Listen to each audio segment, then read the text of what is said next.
After 5 years of deep work, I came out on a real high, a real powerful sense of worth, strength. It felt totally incredible. And then just a few weeks later, the rug was pulled out from under me.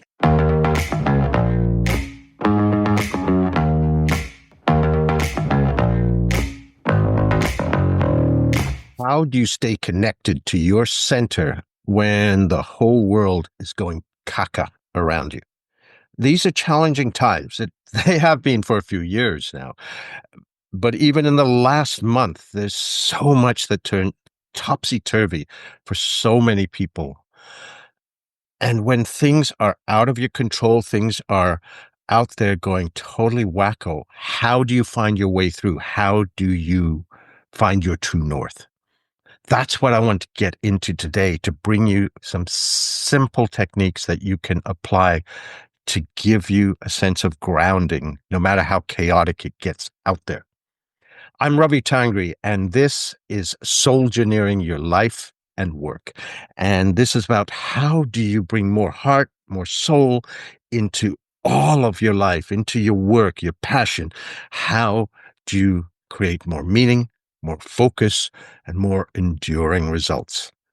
So today, what we're going to get into is how do you stay connected to your core, to your strength? I mean, you're probably pretty resilient given all the things that you've come through in your life, and especially, as I say, the last 5 years. You've probably built a lot of strength, ability to adapt, ability to roll with things and move forward. But you know what? It doesn't matter how resilient you are. With the scale of change that we are living, things get turned inside out pretty fast. And if you're not continuously replenishing yourself, your resilience, no matter how high, is going to start to wear down. And I don't know if I've seen people who normally pretty strong, suddenly a tiny little thing happens and all of a sudden they snap. That is it. That is what pushed them just past the edge.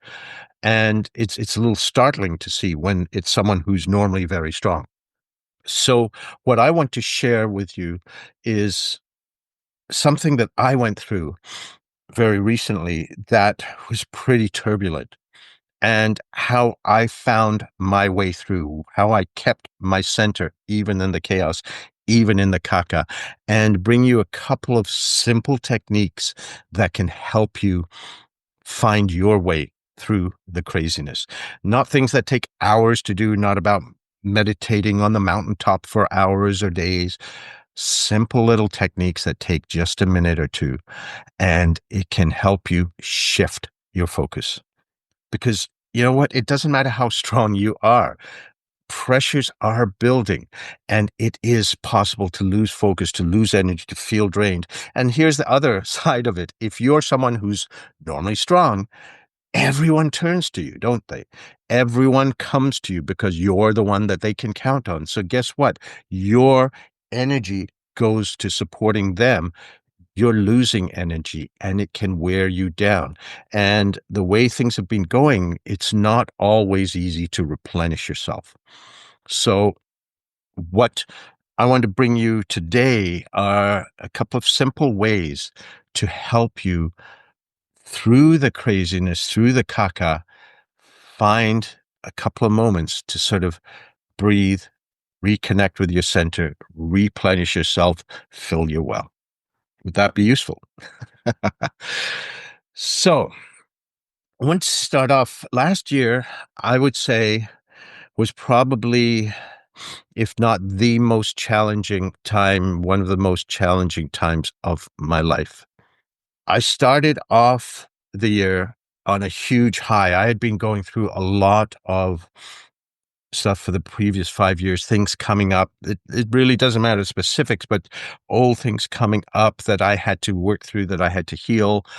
And after 5 years of deep work, I came out on a real high, a real powerful sense of worth and strength and knowing myself that I'd never known. And that was really amazing. And it felt totally incredible. And then just a few weeks later, the rug was pulled out from under me, and a very important part of my life was ripped to pieces. And I felt completely devastated, completely ripped apart, like my guts were torn out. And so this was this really bizarre sense of having this huge, huge high while having another part of my life just totally ripped to shreds. It was the most strange place to be. And what it precipitated was months and months of deep healing work. And what got me through it is, well, part of that is what I'm going to share with you today. I've spent a lot of work, a lot of time doing work, healing myself from traumas when I was in childhood, a political situation that got pretty messy. You may have heard my story. But I thought I had resolved a lot of it. I was very wrong. I mean, there's layers, there's always more, but I thought I'd come through the lion's share of that work. The kick in the teeth that I got in my life early last year surfaced depths of that pain that I did not realize that were there until I did the healing work. But the reason I was able to get to that healing work is, I think, because of that high that I got to just before things fell apart. I've learned to trust my intuition. It's literally saved my life a number of times. And a couple of things happened. Even though a big part of my life was falling to pieces, I was called, I felt the urge that I had to create a vision for myself where I wanted to be. Normally, if I'm in that sort of caca, I'm not going to build a vision because you're in the midst of all this chaos. You have to sort that before you figure out where you want to be. But something inside me said, do it. And I've learned to listen to that inner voice, that inner knowing. And so I did. I built my vision. And it's actually the first time I've done it in years, even though I help people do it regularly in my coaching, in my retreats. I hadn't done it for a few years because of that deep work that I had been doing for 5 years, that healing work. But I built that vision, and it's anchored the strength that I had found early last year.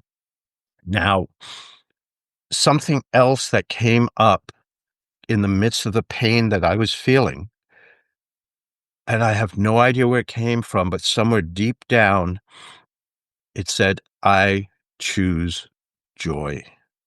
And there wasn't a whole lot of joy at that point in my life. So it came down to a lot of times when something happened, this mantra came to me, I choose joy. And it surfaced many times through the year. But each day it was like, okay, I don't see a lot of joy in sight. But which path, which choice, which way of being will lead to joy versus the cesspool of suck? I've spent a lot of my life living in the cesspool of suck. There's a lot of, as I say, trauma that I went through as a child that I've been healing that was something that anchored me in the cesspool of suck about, oh, how bad things are, expecting the worst, all of these sort of things. But I really believe that we've got a choice to choose joy or to choose the cesspool of suck. And even when you're in the cesspool of suck, which I wound up back in last year, the difference this time was I said, what path, what choice each day, each minute is going to lead me to joy? What's going to pull me out of the cesspool of suck?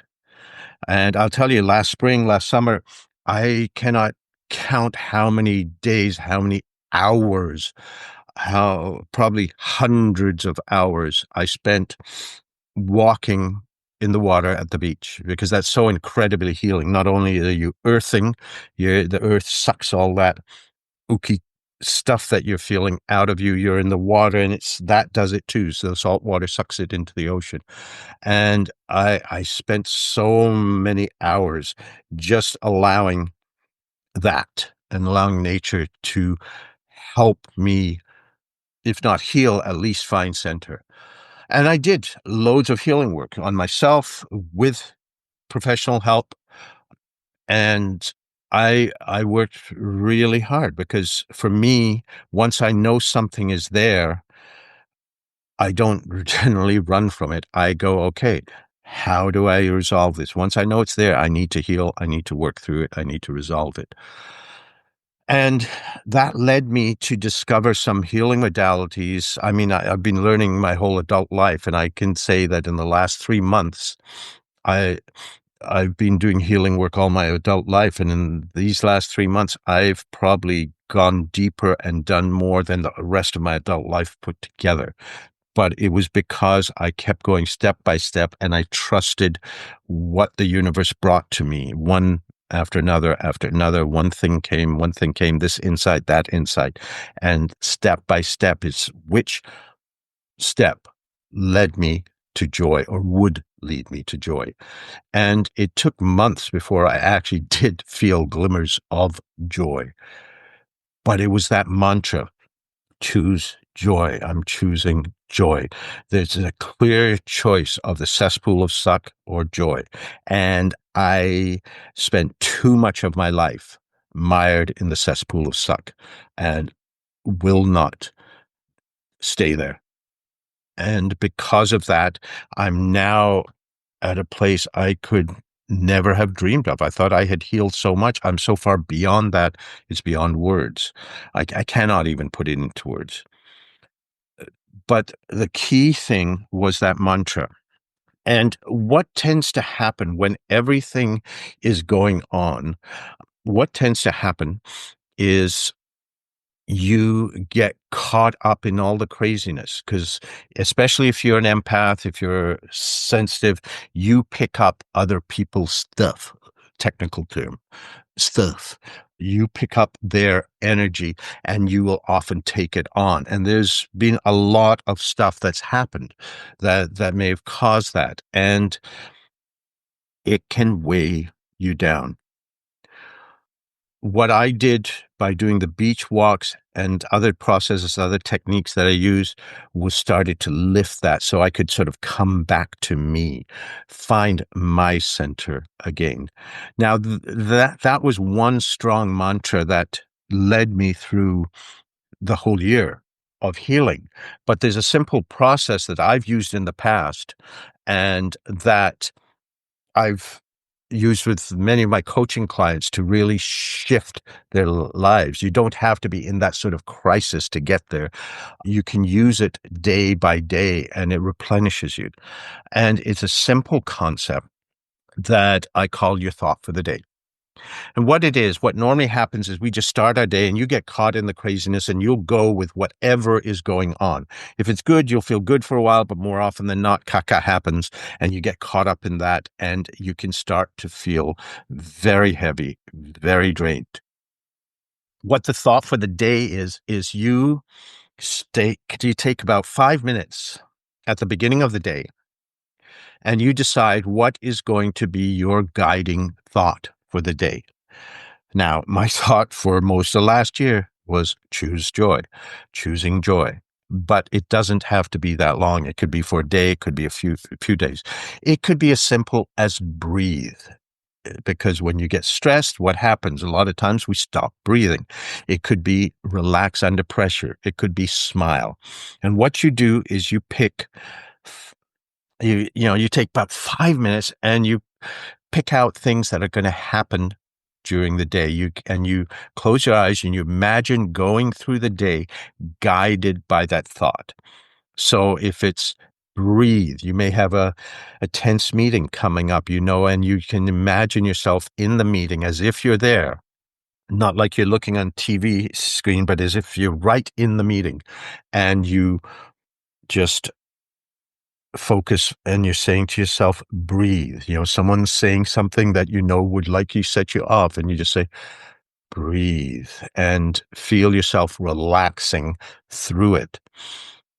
Then you go through your day. If you drift off, if you get stressed, you just come back to your thought for the day and just go breathe or relax under pressure, whatever it is. You could write it on a post-it note and stick it on your computer screen. You could stick it on the wallpaper on your phone, whatever works for you. Okay, so that you keep reminding yourself of it. And it's just a simple thought of the day. Then at the end of the day, what you do is you take 5 minutes and you reflect. How did you do? And here's where you've got to be really careful. The tendency that people have is they beat themselves up. It's like, oh, I didn't do it here. I didn't do it there. Guess what? This is a muscle.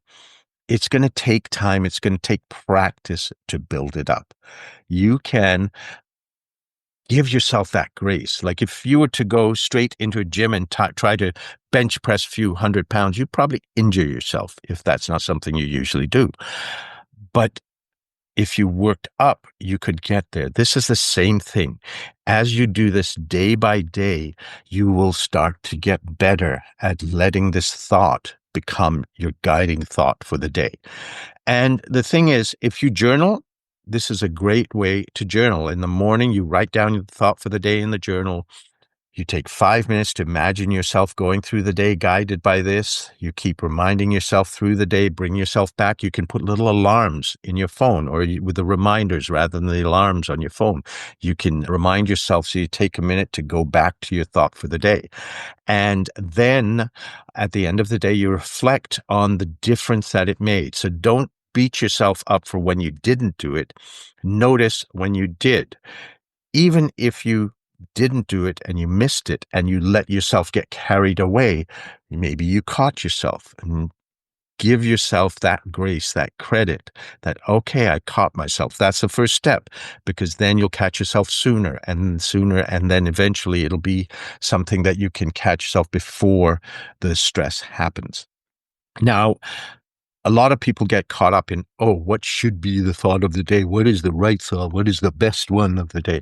It doesn't matter. Just go with what feels right. You may have the same thought for many days. I had choosing joy for most of last year, and it's still, joy is my word for 2025. That is what I am choosing to live. Or it may just be a different thought each day. It's just see what comes to mind, because when you reflect at the end of the day, you will have a sense perhaps of what the next day should be. One thing I did for many months was I took the poem The Desiderata and I worked through it. So I started one day with the first line, go placidly amid the noise and haste. And that was my thought for the day for many days. And then when it felt right, I went to the next one and remember what peace there may be in silence and use that as my thought for the day for the next day. And then continued that for several days till it felt right to move on to the next. If you have favorite quotes or favorite affirmations, those could be your thoughts for the day. I would keep them brief so that it's not too long, but you don't want paragraphs, because you don't want to be sitting there going, what is my goal for the day? You want to distill it down to a short sentence. But what this does is it gives you an anchor. When things are crazy out there, when things are chaotic, it gives you that anchor to find your center in you. Okay. Now, the second technique that can tie into this is a very simple one that you're probably very familiar with, the gratitude journal. At the end of the day, when you're reflecting on how things went today and how the thought for the day helped you, you can write down 1, 2, 3 things that you're most grateful for today, which could be 1 or 2 times when you did stick to this thought for the day. Or there could be other things. Now, there are days where it's one of those days, and all you can put down for gratitude is, I'm grateful I survived. Hey, that rocks. That works for certain days. But the thing is, the more you start to focus on the gratitude, on the positives, the more of those you'll see. Let me give you an example. Wherever you are now, unless you're driving, take a look around you, and perhaps even, yeah, do not do this when you're driving, definitely, but take a look around you and pick out everything that you can see that's red. Okay, everything. It could be signs, it could be clothing, it could be whatever is there. Things on your computer screen, if that's where you are, on your phone, whatever you can do. Pick out everything that you can do that's red. Now, just for a moment, close your eyes. This is why you don't do this when you're driving. Close your eyes. And while your eyes are closed, name 3 things that are blue around you. How easy is that?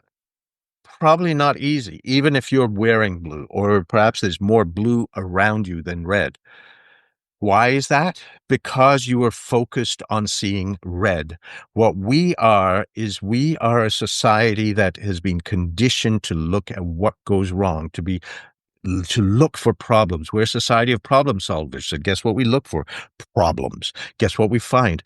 Problems. So if all you're doing is seeing red, you're going to see a whole lot more red. All the things that go wrong, that don't work, that cause stress. There may be a lot of good things in your life, a lot of the blue, but because you're focused on the red, you're not seeing them. They go right by you. By doing the gratitude journal, by doing the thought for the day, you start to see more blue. You start to see more of what's working. There's one and only one factor that's been shown to reduce stress, and that's what's called personal power, which is the perceived feeling of control over yourself and what's happening around you. The more control, perceived control you feel you have over yourself and what's happening around you, the lower your stress, the higher your resilience. The less control you think you have over yourself and what's happening around you, the higher your stress, the lower your resilience. So if you are constantly seeing red, what you're doing is you're chipping away at your resilience and you're raising your stress.